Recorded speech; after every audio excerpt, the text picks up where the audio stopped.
अधिकार पाठ के रचयिता यशपाल जी का जन्म 3 दिसंबर 1903 में हुआ था एवं उनका देहांत 26 दिसंबर 1976 में हुआ था। वे हिंदी साहित्य के प्रेमचंदोत्तर युगीन कथाकार हैं। ये विद्यार्थी जीवन से ही क्रांतिकारी आंदोलन से जुड़े थे। इन्हें साहित्य एवं शिक्षा के क्षेत्र में भारत सरकार द्वारा 1970 में पद्म भूषण से सम्मानित किया गया था।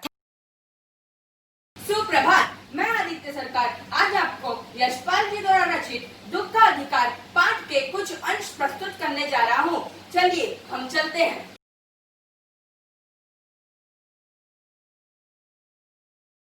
सीन 1।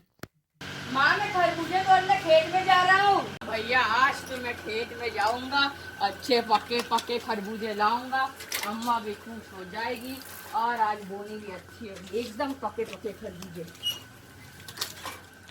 चलो भैया आज चलता हूँ और इधर पके। ओ भाई क्या, चलो भाई इधर मैं थोड़ा आराम करता हूँ। बचाओ अम्मा, बचाओ बचाओ, मुझे सांप ने काट लिया, बचाओ अम्मा, बचाओ बचाओ। हम लोगों ने यहाँ देखा कि भगवाना खेत से खरबूजे चुनने गया था और वहाँ उससे एक जहरीले सांप ने डस लिया और उसके सारे परिवार वाले रो रहे हैं। और अभी भगवाना की अम्मा एक ओझा को बुलाने गई है। चलिए हम देखते हैं आगे क्या होता है। आइए आइए आइए आइए।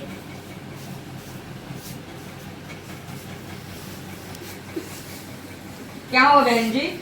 मेरे बेटे को ना सांप ने डस लिया। कहाँ? पैर में।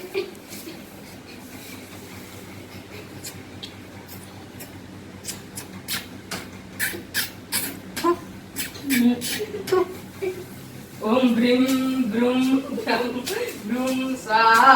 ओम भ्रीम भ्रूम भ्रम भ्रीम स्वाहा। ओम भ्रीम भ्रूम भ्रम भ्रीम स्वाहा।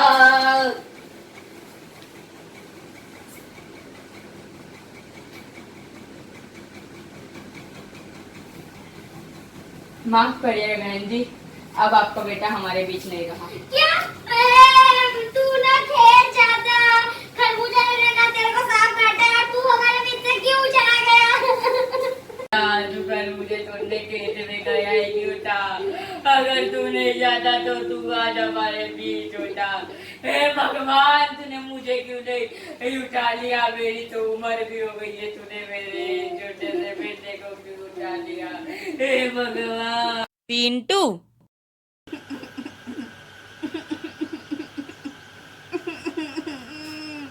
खरबूजे ले लो खरबूजे, फल ले लो फल। खरबूजे ले लो खरबूजे, फल ले लो फल।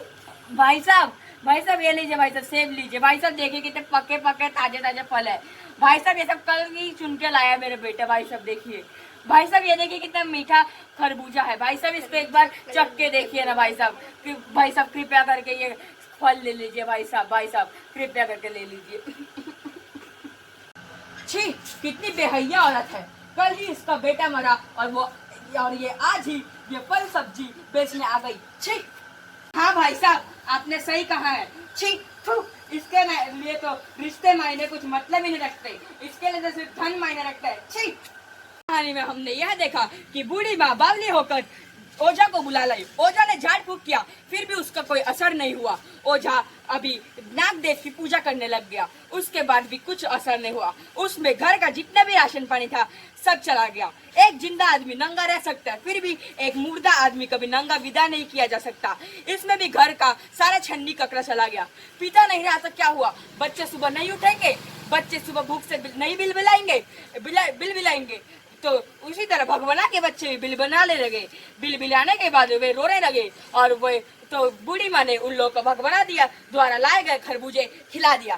परंतु भगवाना की बहू उसे तो बुखार हो गया और उसने कुछ नहीं खाया। अब क्या करे? तो बूढ़ी माँ यहाँ आ गई और इस फल बेचने लग गई। तो यहाँ सभी लोग उनके ऊपर थू छी ऐसे भारी भरकम शब्दों का प्रयोग करने लगे। क्या बूढ़ी माँ को दुख मनाने का अधिकार नहीं है? सीन 3। भाई साहब, इन बूढ़ी अम्मा को क्या हो गया? भाई साहब, मैं क्या बोलूं।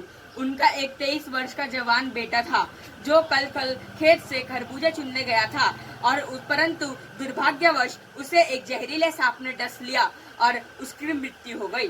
क्या उनके बेटे को अस्पताल नहीं ले जाया गया?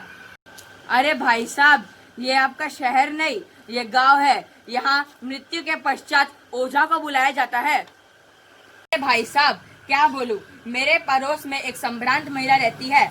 उनके बेटे की भी मृत्यु मोटर दुर्घटना में हो जाती है, परंतु वे 2.5 मास से अपने पलंग पर लेटी हुई है। उनके सिरहाने हरदम 2 डॉक्टर बैठे रहते हैं। उनके बेटे के गुजर जाने का दुख पूरे शहर को सताया रहा है, परंतु उन्हें दुख मनाने का अधिकार तो है। वे पुत्र वियोग के कारण हर 5 मिनट में वे मुरझा आ जाती है। क्या उन्हें दुख मनाने का अधिकार है? क्या उन अमीर इंसान को दुख मनाने का अधिकार और गरीब इंसान को नहीं है? तो दुख का अधिकार पाठ से हमें यहाँ शिक्षा मिलती है कि हमें गांव में शिक्षा फैलाना चाहिए। वहाँ लोगों में अंधविश्वास फैला हुआ है, इसलिए बूढ़ी माँ ने ओझा को बुला लाई। अगर वह भगवाना को किसी अस्पताल में लेके जाती तो भगवाना शायद आज हमारे बीच होता। धन्यवाद। और यदि मेरे से इस नाटक में कोई त्रुटि हो गई हो तो मुझे कृपया क्षमा कीजिए। कैसी विडम्बना है समाज की, शिखर पर तो पहुंच गया पर आज भी है अंधविश्वासी। बेटे को खोने का दुख एक माँ से पूछो, कफन का पैसा तक न जुटा पाने का दर्द तो देखो। एक दिन जो करता था घर की रखवाली बनानी पड़ रही है आज उसी की समाधि। दूसरे दिन माँ जाकर बाजार में बैठ गए, बहू बच्चों को खिलाने के लिए घर में एक दाना नहीं। दशा माँ की देखकर लोगों को दया न आया, विपरीत उसके अपवित्र होने का लांछन लगाया। झूठे रीति रिवाजों में फंसे हैं लोग, कहना बेकार नहीं है, आज भी अंधविश्वासी है लोग। आधुनिक बनने की होड़ तो है पर सभी के दिलों में छिपा एक चोर तो है। हाँ, एक ऐसी विडम्बना है समाज की, शिखर पर तो पहुंच गया पर आज भी है अंधविश्वासी। बड़ी बड़ी बातें करने वाले छोटे छोटे लोग एक माँ की यातना को न समझ पाया। गम में बेटे के एक माँ आंसू न बहा पाई। कैसी विडम्बना है समाज की, आज एक माँ को दुख का अधिकार नहीं। कैसी विडम्बना है समाज की, शिखर पर तो पहुंच गया पर आज भी है अंधविश्वासी।